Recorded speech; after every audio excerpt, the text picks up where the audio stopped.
The rain hammered the tin roof like accusations she could not outrun, and Hannah stood frozen in the doorway, watching the ambulance lights bleed red across the gravel drive. Lila's hand, pale and limp in the paramedic's grip, slipped from hers as they loaded her onto the stretcher, a whisper escaping her lips that cut deeper than any scream. "Don't let them find out." By morning, the girl who had laughed through storms with her was gone, replaced by a stranger who flinched at every shadow in the house. That was the night everything splintered, though Hannah did not know it yet. She had married Lila's father 5 years earlier, a quiet union born of shared grief after her own losses, in the sleepy hollow of Elmwood, Vermont, where maple trees whispered secrets to the wind and the mill's long-closed doors loomed like forgotten promises. Hannah, with her calloused hands from years tending the small greenhouse behind the house, had never imagined herself as a mother, step or otherwise. But Lila, at 16 then, with her wild curls and eyes like polished river stones, had slipped into her heart like sunlight through cracked barn boards. They had built a fragile rhythm. Mornings with coffee brewed strong enough to wake the dead, afternoons weeding rows of heirloom tomatoes, evenings where Lila sketched charcoal dreams on the porch while Hannah read aloud from dog-eared paperbacks.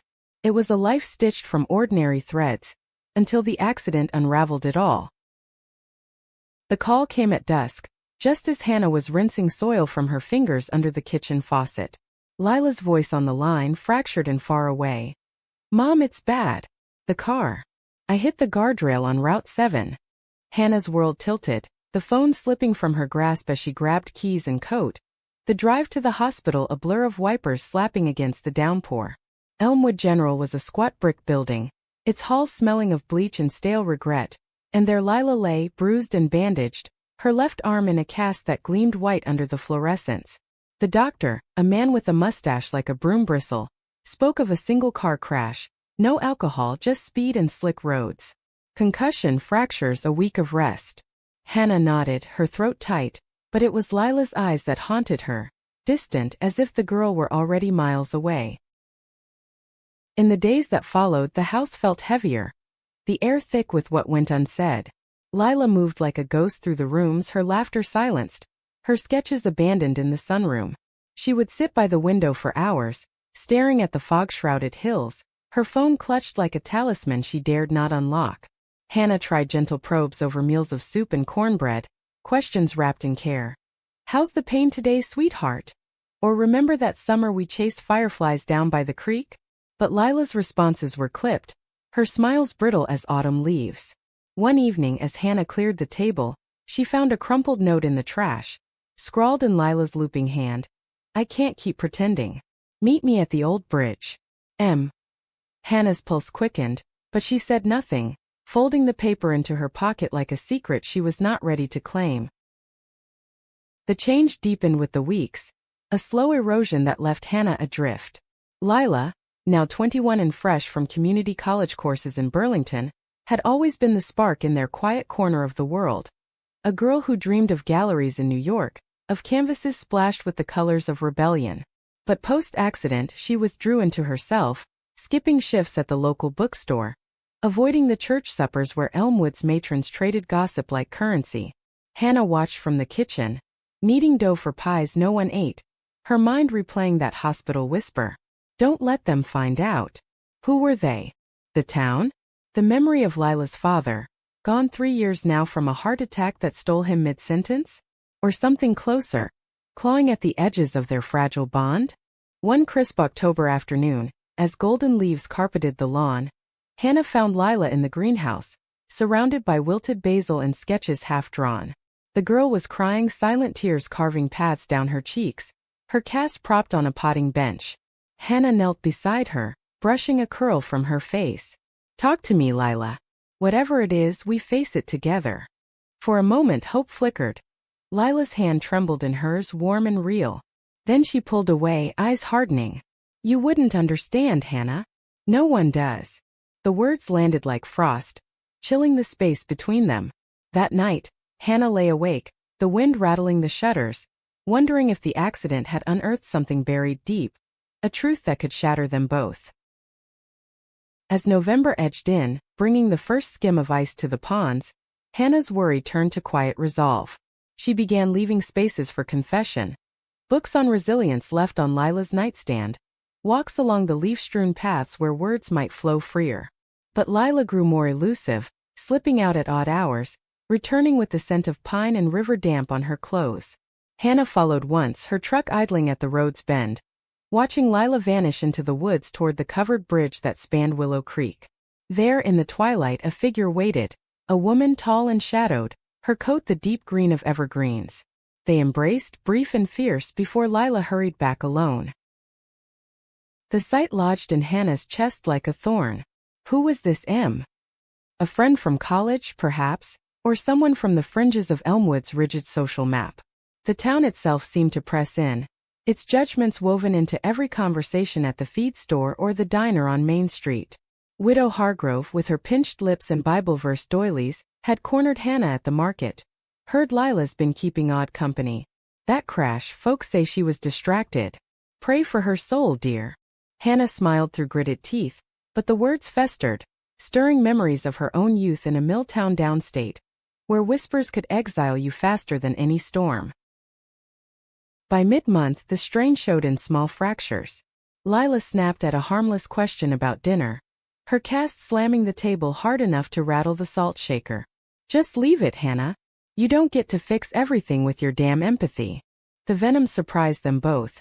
Lila fled to her room, door clicking shut like a verdict.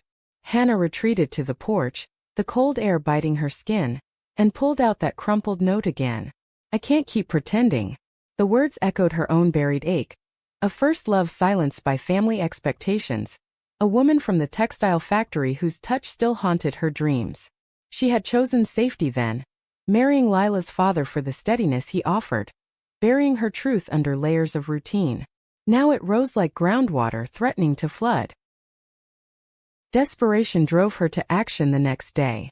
While Lila slept off a headache, Hannah rifled through her stepdaughter's desk, drawers of charcoal stubs and half-finished poems yielding nothing but a locked box under the bed. The key was taped beneath her dresser, and inside lay photos. Lila and the green-coated woman, arms linked on a Burlington pier, their faces alight with the joy Hannah had not seen since before the crash. The woman was striking in her quiet way, dark hair cropped short, eyes sharp as a hawk's, a tattoo peeking from her sleeve like a defiant signature. On the back of one print, to my Marin who sees the colors I can't paint. Forever yours, L. Marin. The name stirred something in Hannah, a mix of relief and dread. Not a man, not some fleeting boy from the college bars, but a woman whose presence explained the flinch, the fear. Lila was hiding a love that Elmwood would never forgive. A bond forged in stolen moments away from prying eyes.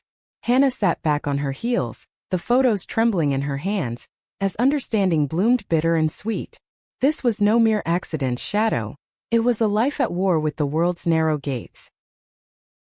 That evening, as snow dusted the evergreens, Hannah confronted the silence no longer. She knocked on Lila's door, entering to find her curled on the bed, staring at the ceiling. I saw the pictures, Hannah said softly, holding out the stack. Lila bolted upright, color draining from her face. You had no right. I have every right because I love you, Lila. And I know what it's like to hide. The words hung there, heavy as the storm clouds gathering outside. Lila's eyes searched hers, probing for judgment, finding only the raw edge of shared vulnerability. They talked then, words spilling like the first thaw. Lila confessed the accident's prelude. A fight with Marin over coming out, her foot heavy on the gas as tears blurred the road. I almost lost her that night. Not to the crash but to my cowardice. Marin was a potter from the Artists' Co-op in Montpelier 24, with hands scarred from kiln burns and a family history of poverty that made Elmwood's elite cross the street. Their love had sparked over a workshop table, clay between fingers, but the town's undercurrent of suspicion, fueled by church leaders and old money whispers, had turned it toxic. They call us unnatural, Lila whispered. Like we're breaking some sacred code. Hannah listened, her heart aching with echoes of her past. She shared fragments of her own story. The factory girl named Ellis, the summer nights by the canal, the ultimatum from her father that severed it all. I chose silence to survive, she admitted. But it cost me pieces of myself. Don't let it cost you, Lila. For the first time since the hospital, Lila leaned into her, sobs muffled against Hannah's shoulder. It was a mending, tentative and tear-streaked but real. Yet peace was fleeting. Word spread through Elmwood like frost on glass. A neighbor spotted Lila's truck parked near the co-op. Gossip reached the ears of Reverend Klein, whose sermons on traditional unions now carried veiled barbs. At the next town hall, petitions circulated for family values zoning that would shutter the co-op. Hannah felt the noose tightening. Her greenhouse deliveries met with sidelong glances, her standing as the respectable widow fraying at the edges. One December dawn, as icicles wept from the eaves, Maren appeared at their door. She stood on the porch, breath fogging the air, a wrapped vase in her hands, rough-hewn clay, etched with intertwining vines.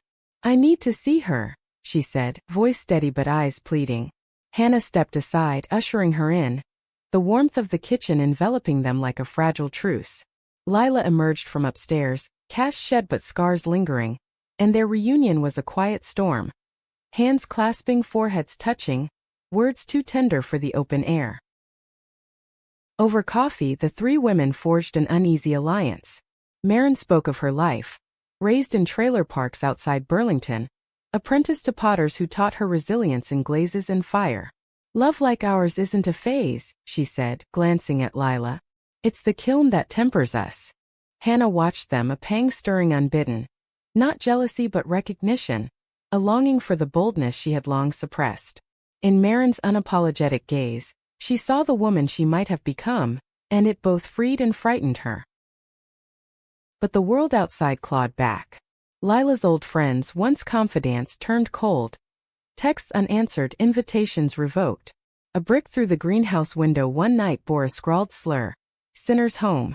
Hannah boarded it up at dawn, her hands shaking, while Lila paced, rage and fear warring in her eyes. "We could leave," Maren urged, her potter's fingers tracing Lila's palm. "Start fresh in Portland or somewhere the air doesn't choke you." But Lila hesitated, tethered by the house, the memories, the ghost of her father who had loved fiercely within the lines society drew. As winter deepened, the conflict simmered into something sharper. Hannah found herself drawn into their orbit, driving Lila to secret meetings, hosting Maren for dinners where laughter briefly defied the chill. In those moments bonds thickened. Hannah sharing recipes from her mother's worn journal, Maren demonstrating wheel-throwing with clay that yielded to patient touch. Yet beneath it, Hannah grappled with her awakening. Watching Lila and Maren steal kisses in the sunroom, she felt a pull toward Maren that blurred lines she dared not cross. Admiration laced with desire, a mirror to her own unclaimed heart. The breaking point came on a sleet-lashed February evening. Reverend Klein's congregation rallied at the town square, torches flickering against the dark, chanting for purity, as they marched toward the co-op. Lila, fueled by months of bottled fury, insisted on going. "They want a fight? I'll give them truth." Hannah and Maren followed, the truck's headlights cutting through the storm like accusations. The crowd swelled, familiar faces twisted in zeal. The baker who sold Hannah scones, the librarian who recommended her novels. Klein's voice boomed over a megaphone. "This deviance threatens our children, our way of life." Lila stepped forward, voice steady as the sleet turned to snow. "I'm one of those children. And I'm gay. We're not threats. We're your neighbors, your kin." Gasps rippled. A bottle sailed from the throng, shattering at her feet. Maren pulled her back, but not before a shove sent Lila sprawling, her head cracking against the curb. Blood bloomed on the snow, crimson against white, and Hannah's world narrowed to that stain. She lunged, shielding Lila with her body, screaming into the faces that had once smiled at her. "Enough! She's my daughter. Your shame is on you, not her." Sirens wailed distant, scattering the mob like shadows at dawn. In the ER once more, stitches closing the gash above Lila's eye. Hannah held her hand, Maren on the other side. Their trio a defiant knot. But as Lila drifted to sleep under painkillers, Maren turned to Hannah, eyes fierce. "You saved her tonight. But this town's poison. We leave tomorrow, or we break for good." Hannah nodded, the weight settling. That night, packing boxes by lamplight, she unearthed her own hidden relic. A faded letter from Ellis, postmarked decades ago. "Come find me when you're ready to live." She burned it in the sink, ashes swirling like released ghosts, and chose Dawn broke clear, the road to Burlington stretching west. Lila in the passenger seat, bandaged but unbroken, Marin beside her, their hands linked over the gearshift. Hannah drove, the farmhouse shrinking in the rearview. A chapter closed, not erased. Elmwood's judgments faded with the miles, replaced by open sky and the promise of clay wheels turning in a city that breathed freer. They settled in a loft above the co-op, walls echoing with laughter and the hum of kills. Lila's canvases bloomed bold, colors unchained. Marin's pots sold to galleries that celebrated their makers. Hannah, untethered, enrolled in night classes on horticulture, her greenhouse dreams expanding to community plots where anyone could plant without fear. Whispers of her past surfaced in quiet confessions over wine, and one spring evening as dogwoods unfurled pink against the river, she met Ellis again, not the girl of memory, but a woman weathered by time, eyes still holding that canal-side spark. Their reunion was no grand romance, but a gentle reclamation. Walks along the waterfront, stories traded like heirlooms. Lila and Marin watched from afar, their love a steady flame that lit Hannah's path. In the end, it was not escape that healed, but the courage to claim space in a world that bent but did not break. Elmwood remained, a scar on the map, but its hold loosened, teaching that true family was forged in the fire of truth spoken aloud. And so, in the heart of Vermont's green rebirth, three women wove a new tapestry, threads of betrayal mended with forgiveness, desires honored without apology. The accident had changed Lila overnight, but in its wake they all emerged transformed. Not hidden but seen, not silenced but sung. The drive to Burlington unfolded like a slow unraveling, the Adirondack spine rising on one side, Lake Champlain's gray expanse on the other. Hannah gripped the wheel, knuckles pale against the leather, while Lila dozed against Marin's shoulder in the back seat, their breath sinking like a shared pulse. Boxes rattled in the truck bed. Lila's sketchpads, Marin's glazing tools, Hannah's potted herbs wrapped in newspaper, but it was the intangible weight that pressed heaviest. The life left behind, the echoes of shattered glass and shouted slurs. Marin caught Hannah's eye in the rearview. "Thank you," she murmured, simple words carrying the gravity of vows. Hannah nodded, throat tight, as the first billboards for craft fairs and queer film festivals flickered past, harbingers of a world less armored in pretense. Their new home was a third-floor walk-up in the old North End, where brick rowhouses huddled against the wind off the lake, and street art bloomed defiant on alley walls. The space smelled of previous tenants' curry and kiln smoke, its high ceilings scarred by water stains that mapped forgotten floods. Lila claimed the corner with the best light for her easel, while Marin set up a wheel in the kitchen, clay dust soon dusting the counters like fresh snow. Hannah, ever the nester, hung curtains from thrift store finds, soft indigos that softened the harsh morning glare, and arranged her plants along the fire escape, green sentinels against the urban grit. Days blurred into a rhythm both foreign and familiar. Mornings began with coffee percolating on the stove. The three of them gathered around a scarred oak table salvaged from a yard sale. Lila sketched while Marin scrolled listings for studio space, her fingers leaving faint clay crescents on the screen. Hannah, between job hunts at local nurseries, would slip out for reconnaissance. Farmers markets where vendors hawked maple syrup and handmade soaps, community centers posting flyers for LGBTQ+ support groups. Elmwood's shadow lingered in nightmares, Lila waking with cries of "not again." But here visibility was currency, not curse. At the co-op, Marin introduced them to a circle of artisans. Tattooed potters with non-binary pins on their aprons, weavers spinning yarns of migration stories, a sculptor whose bronze figures twisted in ecstatic defiance. One afternoon, as sleet gave way to tentative sun, Lila convinced them to join a gallery crawl in the warehouse district. The streets thrummed with foot traffic, students in beanies, couples hand in hand regardless of form, and air alive with the tang of street food carts. Inside the first space, walls glowed with abstracts that bled emotion. Swirls of ochre and indigo evoking storms survived. Lila's eyes lit, her hand finding Marin's instinctively. Hannah trailed, a quiet observer, until a piece stopped her cold. A mixed media collage of faded letters overlaid with thorny roses, titled Epistles Unsent. The artist's statement spoke of loves lost to silence, and Hannah's chest tightened, Ellis's ghost stirring anew. That night, back in the loft, wine flowed looser than usual. Bottles from a co-op neighbor's vineyard. Lila, emboldened by Cabernet, pulled out her phone and scrolled through old photos. Not the hidden ones but candids from Elmwood summers. Her and Hannah knee-deep in the creek, arms slung casual around shoulders. "We were good there, weren't we?" she said, voice soft with hindsight. Maren leaned in, chin on Lila's shoulder, while Hannah sipped her glass, the liquid warming paths of memory. "We were," she replied, "but incomplete. Like sketches waiting for color." Conversation turned confessional, the wine stripping layers. Maren shared fragments of her fractured upbringing. A mother lost to opioids, a father who preached bootstrap myths while pocketing welfare checks, the co-op as her first taste of chosen family. "I learned early that love isn't given. It's carved out, kiln-hardened." Lila nodded, tracing the vine tattoo on Maren's wrist, confessing how the accident had crystallized her fear. "I thought if I drove fast enough, I'd outrun the shame. Instead, I nearly ran from you." Hannah listened, her own story emerging in fits. The factory shifts that blurred into nights with Ellis, the dockside kisses stolen under sodium lamps, the wedding to Lila's father as a dam against the flood of her nature. By midnight, the room hummed with vulnerability, laughter punctuating tears. Maren reached across the table, squeezing Hannah's hand. "You're braver than you know, standing between us and that mob. Most would have turned away." The touch lingered, electric in its innocence, and Hannah felt the stirrings of something unnamed.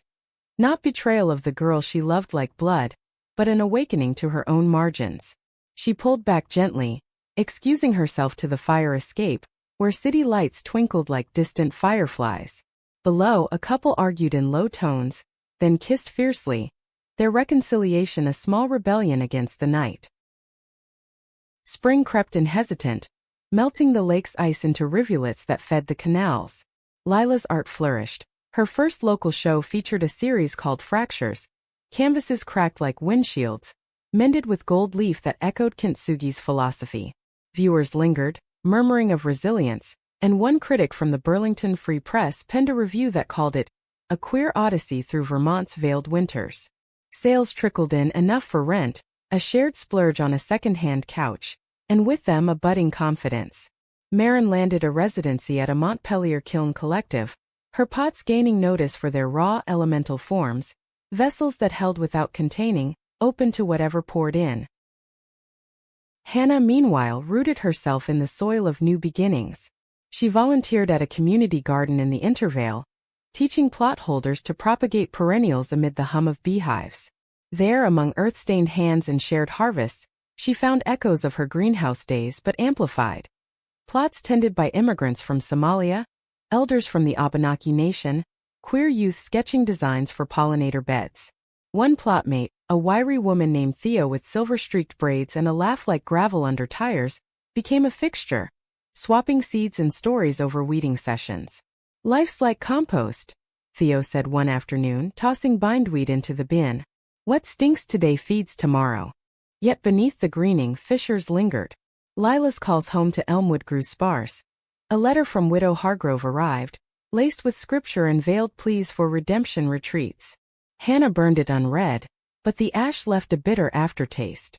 Maren, too, carried scars, nights when old insecurities surfaced, her hands idle at the wheel, convinced her trailer trash roots made her unworthy. Lila soothed her with touches and truths, but Hannah saw the toll. The way love demanded constant tending. It was during a late May heatwave, the loft windows thrown wide to catch the lake breeze, that the past circled back. A knock echoed up the stairs, insistent, laced with authority. Hannah opened the door to find Detective Ruiz from Elmwood PD, badge glinting under the hall bulb. "Mrs. Whitaker? We need to talk about the night of the rally." Her stomach dropped. The investigation into the bottle throw, dragged out by Klein's insistent complaints. "It was self-defense," she said, voice steady. "The crowd attacked first." Ruiz nodded, scribbling notes, but his eyes flicked past her to Lila and Maren, frozen mid-dinner prep. "Heard you're all shacked up here now. Town's not happy. Talk of harassment suits." The words landed like hail on tender shoots. After Ruiz left, the loft fell silent, utensils clattering abandoned. Lila paced, fury etching lines on her face.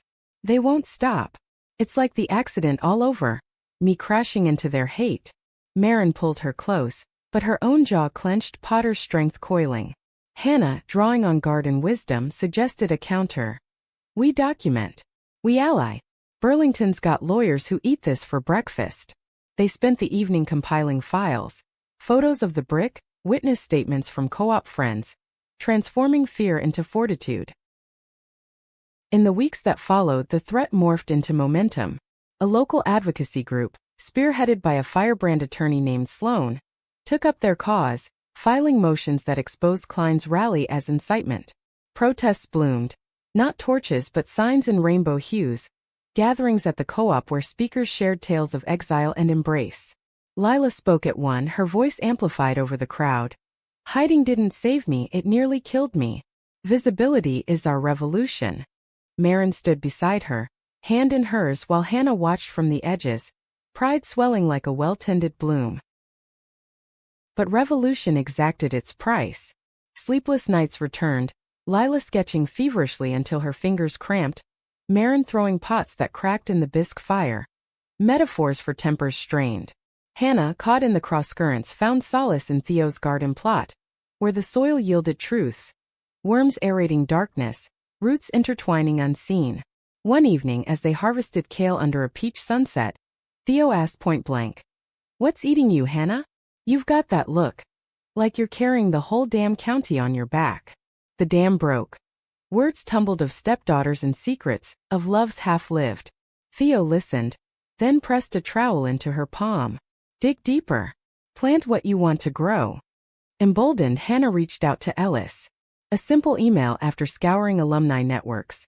"If you're still throwing pots in the Champlain Valley, I'd like to see one." The reply came swift. "Kiln's always warm. Coffee first?" They met at a docksides cafe, the air salty with memory. Ellis was changed, lines from laughter and loss, hair cropped practical, but her smile ignited old fires. Over lattes they skirted the years. Ellis's gallery in Plattsburgh, her partner's passing, the solitude that followed. No rush to rekindle, just the comfort of survivors recognizing kin. Back at the loft, the air shifted. Lila noticed first, teasing over breakfast. "That glow, spill it, Mom." Hannah laughed, the sound foreign yet fitting, and shared the coffee date. Maren's eyes sparkled mischief. "Bring her to the next firing. Clay doesn't judge." The invitation extended, boundaries blurred into invitations, their circle expanding like roots in fertile earth. Summer solstice brought a kiln opening at the collective, flames roaring blue under the open sky. Ellis arrived with a bottle of elderflower cordial, her presence a quiet anchor amid the throng of artists and allies. Lila's fractures hung in a pop-up show nearby, gold-mended canvases drawing murmurs of acclaim. As night deepened, fireflies danced like errant sparks, and Hannah found herself with Ellis by the cooling racks, hands dusted in ash. "I hid too long," she confessed, voice low. Ellis touched her arm, light as a glaze. "Then unhide. Start with this." In that moment, with laughter echoing and loves orbiting unashamed, Hannah glimpsed the arc of their story. Not a straight path, but a vessel shaped by heat and time, holding steady against the pour. August heat clung to Burlington like a second skin, the lake a shimmering tease beyond the city's fringe. The loft, once a sanctuary, now brimmed with the chaos of creation. Lila's easel crowding the living room, canvases leaning like sentinels. Maren's drying racks transforming the bathroom into a humid cavern of half-formed bowls. Hannah navigated it all with the grace of a woman who had tamed wild greenhouses, but the undercurrent of their legal skirmish with Elmwood pulled like an undertow. Sloan, the attorney, called weekly with updates, depositions scheduled, Klein's finances probed for rally funding, but each conversation chipped at their fragile peace. Lila threw herself into her work, the fracture series evolving into reclamations, pieces where cracks became portals, gold threads weaving narratives of defiance. Her studio time at the co-op stretched long, returning home with paint-smeared cheeks and eyes alight with purpose. Maren matched her intensity, collaborating on a joint installation, a wall of vessels etched with intertwined hands, symbolizing unions forged in adversity. "It's us," Maren said one evening, glazing a pair of mugs that locked at the rims, interlocked, unbreakable. Hannah watched from the table nursing tea, her heart swelling at their synergy, yet shadowed by the knowledge that such bonds were still battlegrounds elsewhere. The deposition arrived like a thunderclap on a sweltering Tuesday. Sloane's office overlooked Church Street Marketplace, its windows framing buskers and ice cream vendors in a tableau of normalcy. Hannah, Lila, and Maren sat in stiff chairs, voices captured on tape as they recounted the rally. The megaphone's venom, the bottle's arc, the shove that drew blood. Lila's testimony was raw, her words steady. I stepped forward because silence had already cost me a crash, a concussion, pieces of myself. They didn't just attack me. They attacked everyone like us. Maren added details of the co-op's threats. Vandalism, lost commissions, her Potter's precision turning fear into evidence.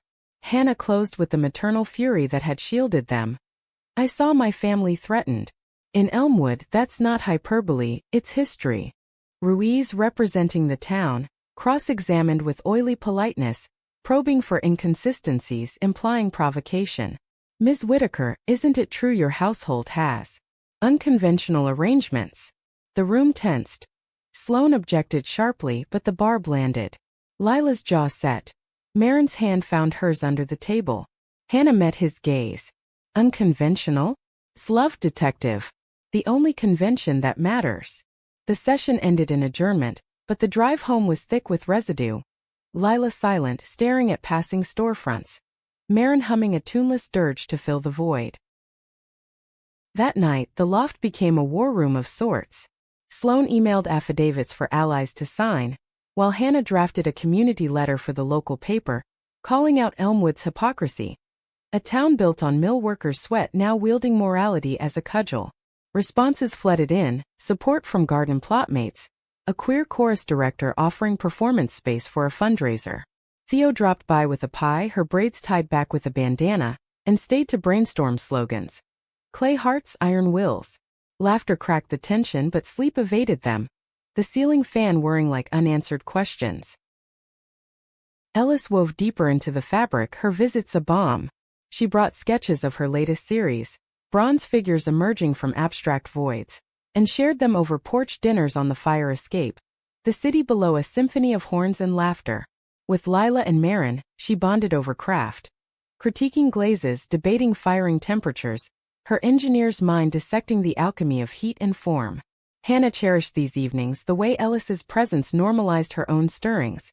A hand brush during dishwashing, a shared glance across the table that held volumes. It was not the blaze of youth, but a steady ember warming spaces long gone cold. Yet autumn loomed with its rake of reckonings. A subpoena arrived for Hannah alone. Klein, escalating, claimed defamation from her letter, demanding testimony on moral turpitude in the Whitaker home.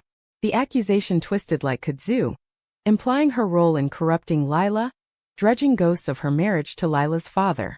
She showed the paper to Ellis over coffee, hands trembling.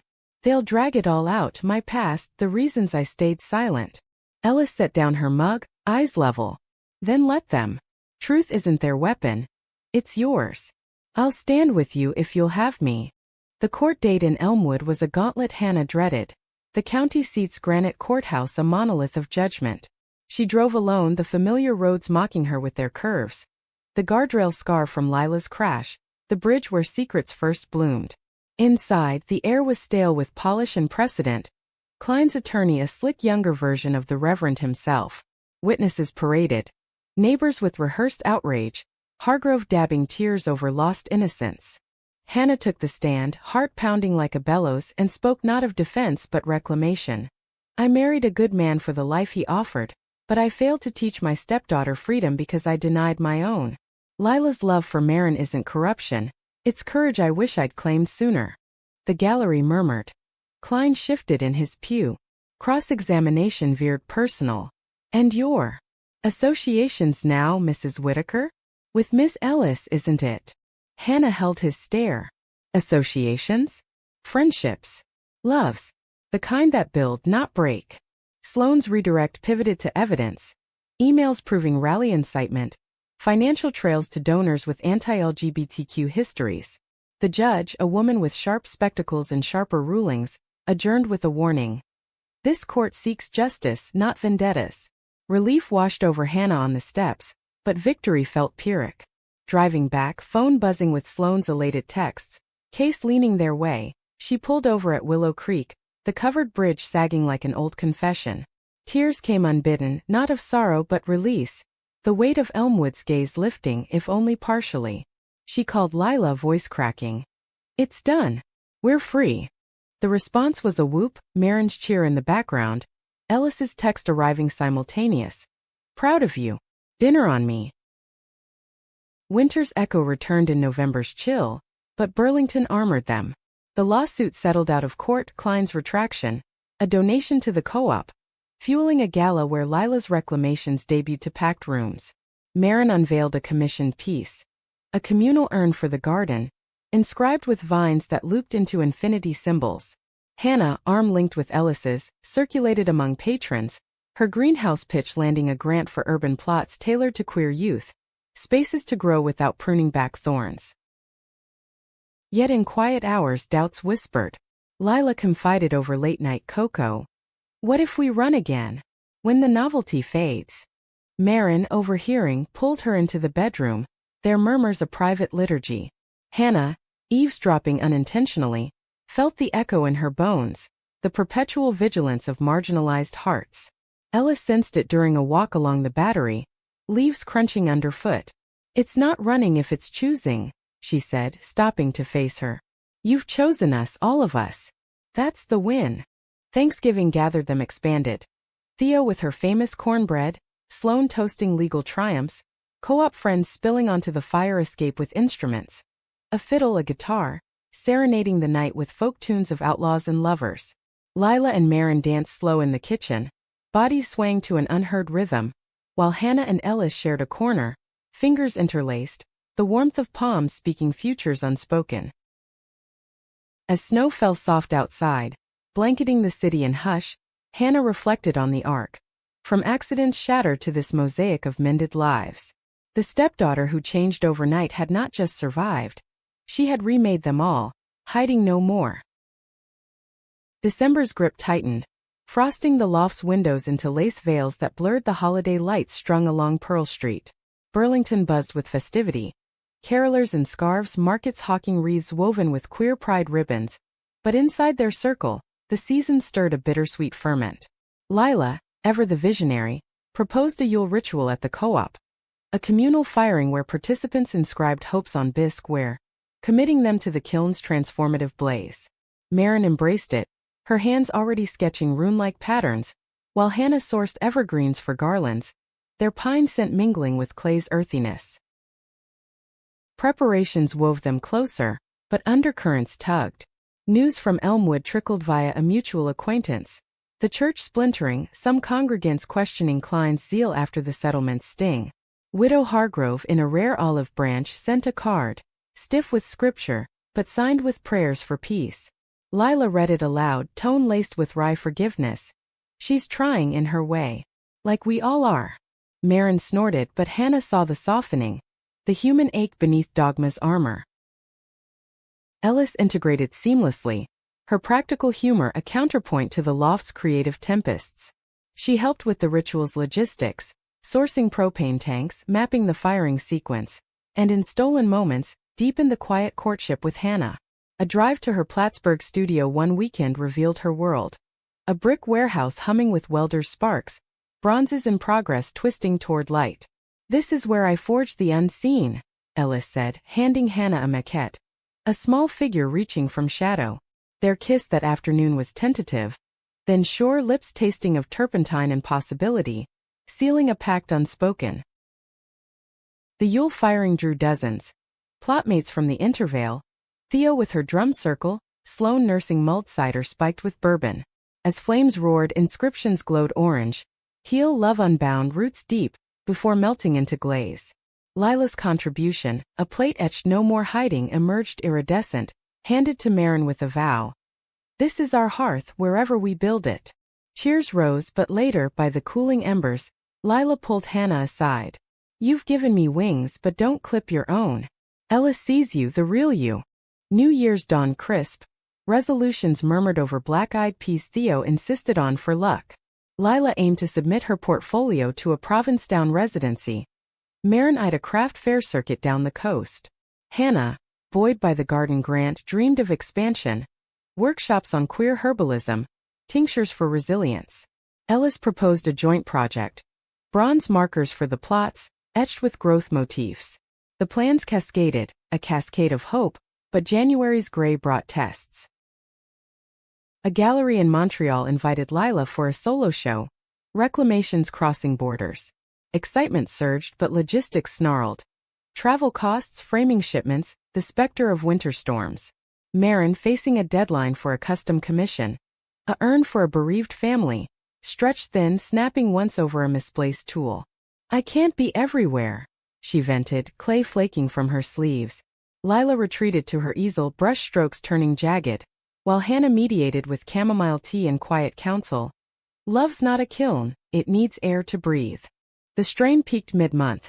A nor'easter blanketing the city in white isolation. Power flickered, the loft a cocoon of candles and board games. Trapped truth surfaced. Lila admitting imposter pangs, fearing her art mere reaction, not revelation. Maren voicing abandonment, echoes from childhood, terrified of losing grip. Hannah shared her own. The marriage to Lila's father as safety net turned shroud. The accidents whisper a mirror to her regrets. Ellis, snowed in with them, added her layer. Decades of solitude post-partner. The courage it took to answer Hannah's email. "We're all fractured," she said, dealing cards by lantern light. "The beauty's in how we gold the breaks." The storm broke and so did barriers. Lila's Montreal trip crystallized. Maren tagging along for a pottery symposium, Hannah minding the fort with Ellis. At the airport farewell, hugs lingered, promises exchanged like talismans. Alone in the loft, Hannah and Ellis tended the plants, misting leaves while conversation flowed to deeper waters. "What do you want now?" Ellis asked, pruning a leggy fern. Hannah paused, shears hovering. "A life unapologetic. With you if it fits." It did. A slow build, kisses deepening over shared suppers, nights where bodies mapped familiar yet new terrains. Lila's show was a triumph. Critics lauding the visceral poetry of queer survival, sales funding the residency application. She returned buoyant, photos of snowy Mont Royal pinned to the fridge, tales of French Potters Guild spilling over dinners. Maren's symposium yielded contacts, a grant for experimental glazes, and with it a softened edge, her touches on Lila more present, less shadowed. Spring equinox heralded renewal. The garden plots bursting green, Hannah's workshops drawing crowds, youth learning to propagate lavender for calming salves, elders blending teas for joint ease. Theo co-taught a session on native medicinals, her Abenaki roots infusing stories of plant spirits. One participant, a trans teen named Riley with tentative sketches, confided in Hannah, "This place feels safe. Like I can grow here." The words echoed Lila's journey, a cycle completed. Yet echoes from Elmwood persisted. A package arrived, Lila's father's old watch, sent by a cousin with a note. "He'd want you to have this. Time heals." Lila wore it to her residency interview, the tick a metronome of mixed legacies. Accepted for summer in Provincetown, she and Maren planned the move. A sublet loft by the dunes, kills humming with ocean air. "Come visit," Lila urged Hannah over packing boxes. "Bring Ellis. Make it family." Commencement unfolded in June's haze. Provincetown a whirlwind of gabled cottages and whale watch boats. Hannah and Ellis arrived by ferry, the crossing a metaphor, leaving mainland certainties for sandy shores. Lila's residency studio overlooked the harbor, canvases capturing light fractured on waves. Tides of Self, a new series exploring fluidity. Maren's pop-up stall at the artist's shanty sold out, her waveform vases evoking eros and erosion. Evenings gathered them on dune blankets. Bonfires crackling, stories traded under star-pricked skies. Lila and Maren, bronzed by sun, spoke of permanence, a commitment ceremony by the sea, rings forged from kiln-fused metals. Hannah, heart full, toasted with dune rose. To loves that weather storms. Ellis's arm around her waist grounded the moment, their own future a quiet horizon. Back in Burlington, summer waned with harvest moons. The garden yielded abundantly, tomatoes bursting red, herbs dried for winter stores. Hannah's bronze markers arrived, Ellis's touch evident in their elegant curves.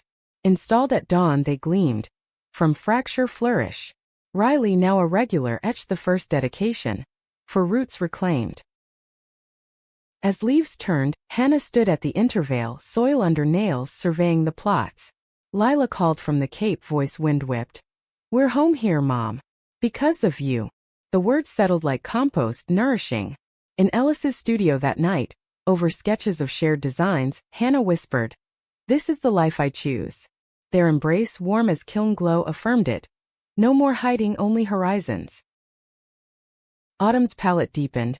Vermont's hills ablaze in russet and gold, mirroring the inner fires stoked by summer's trials. The loft, now a launchpad rather than haven, brimmed with Provincetown souvenirs. Conch shells on shelves, a whalebone carving Marin had traded for at the flea market. Lila and Marin's departure left an ache, but one laced with pride. Their texts buzzing daily with tales of dune walks and gallery crawls, photos of commitment rings sketched in sand. Hannah, nesting in the quiet, turned to her grants. Expanding the garden into a co-op farm, plots leased to queer elders and unhoused youth, a verdant rebellion against isolation.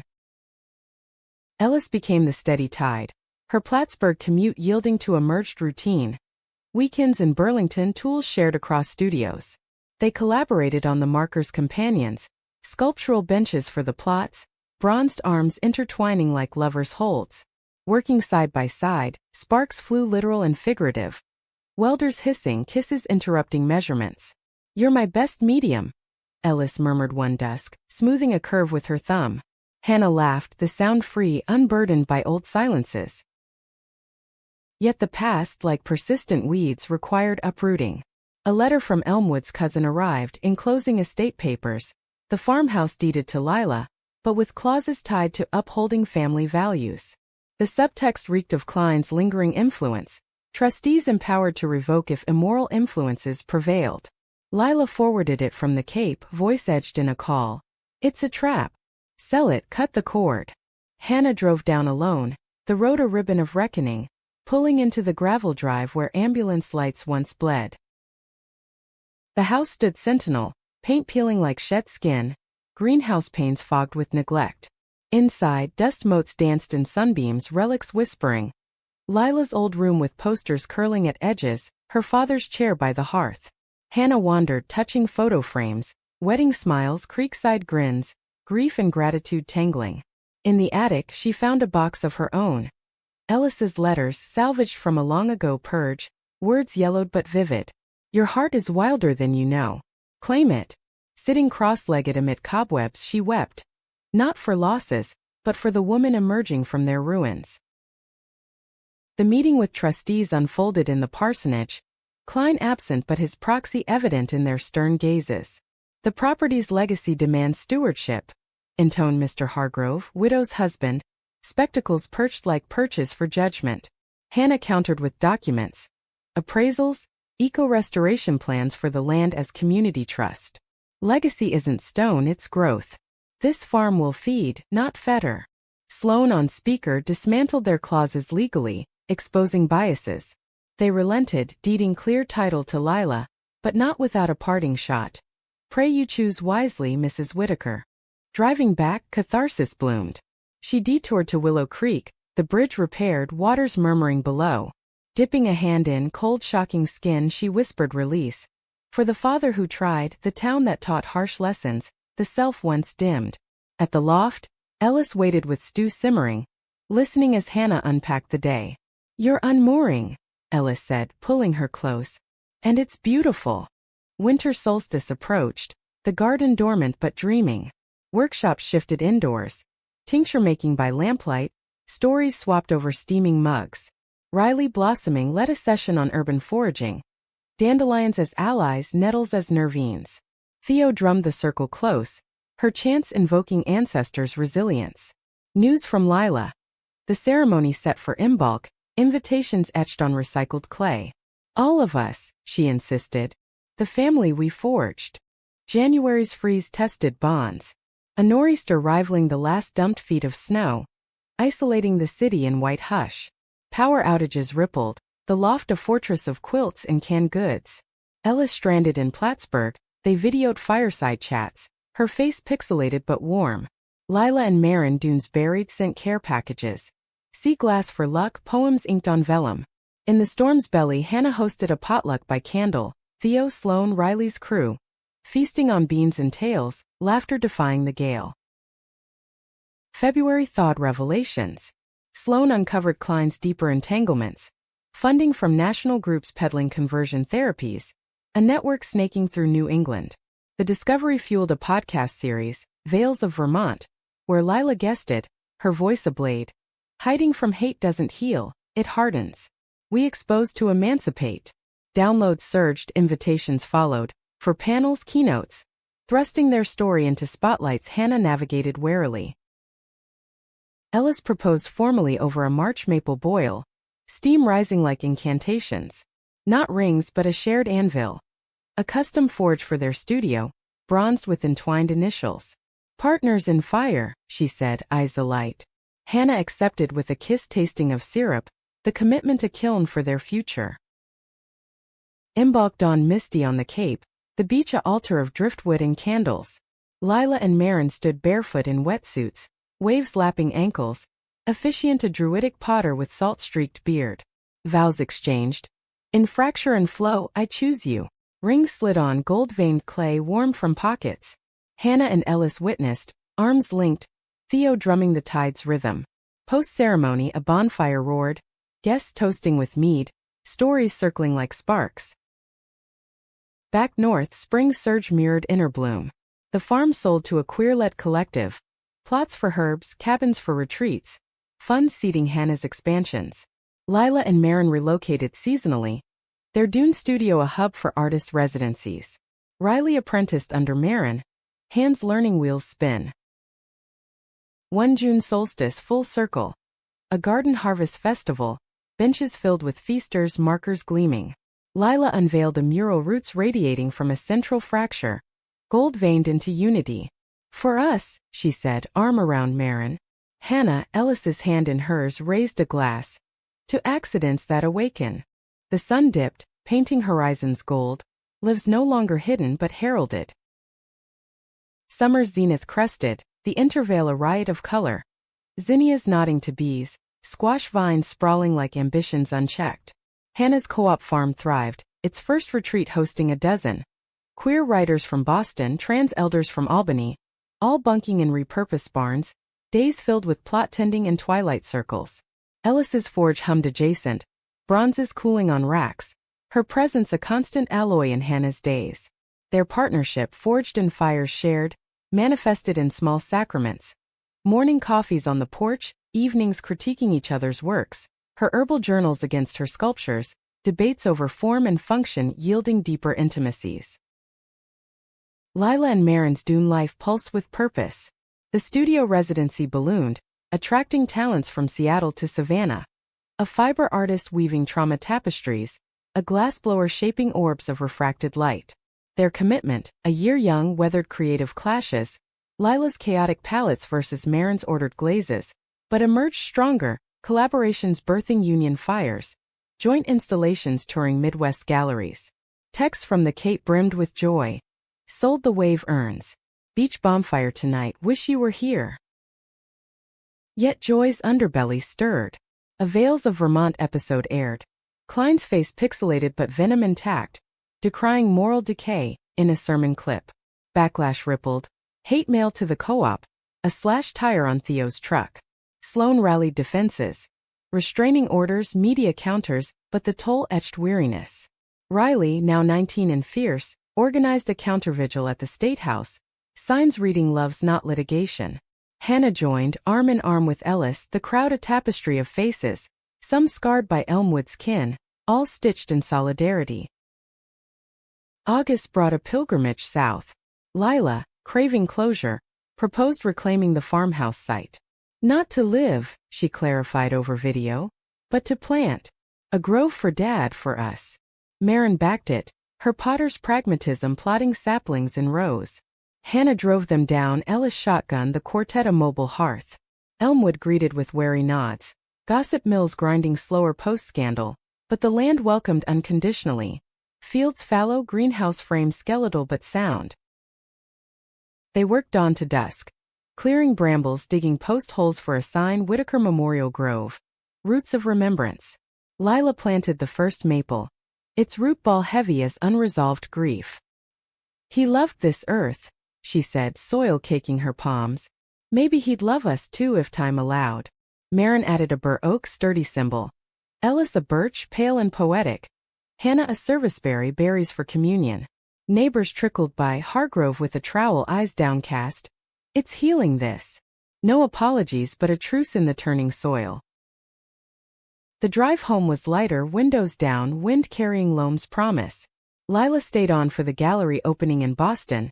Union fires drawing crowds that spilled into streets. Reviews hailed it a manifesto in Medium.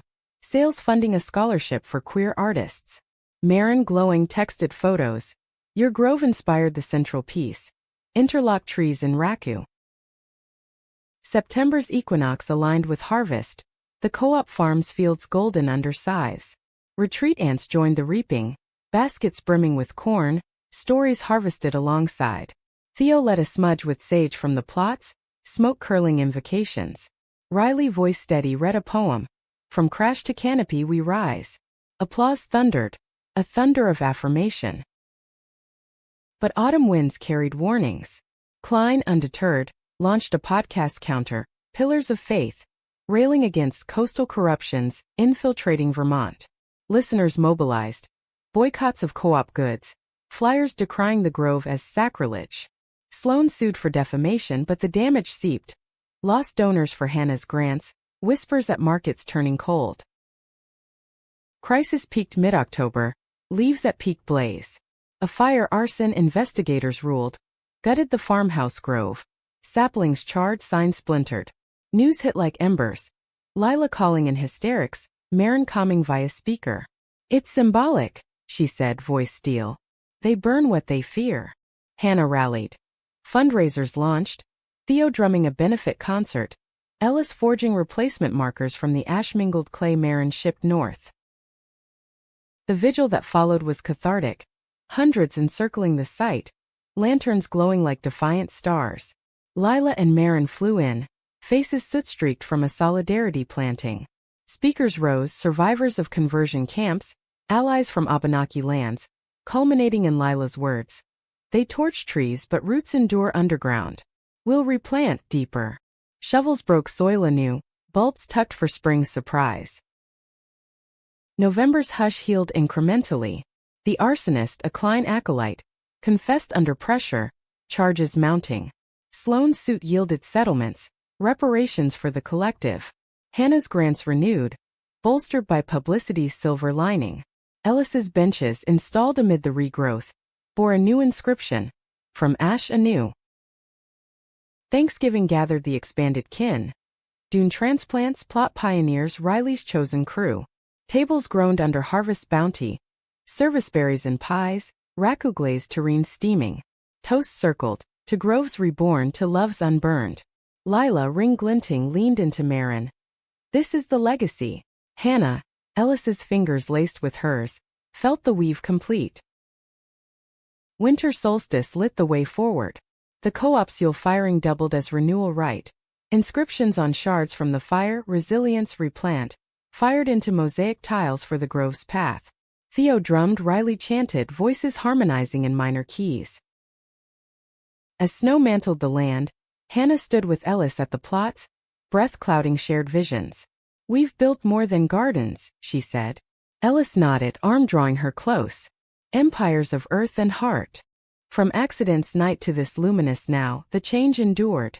Not overnight but etched eternal.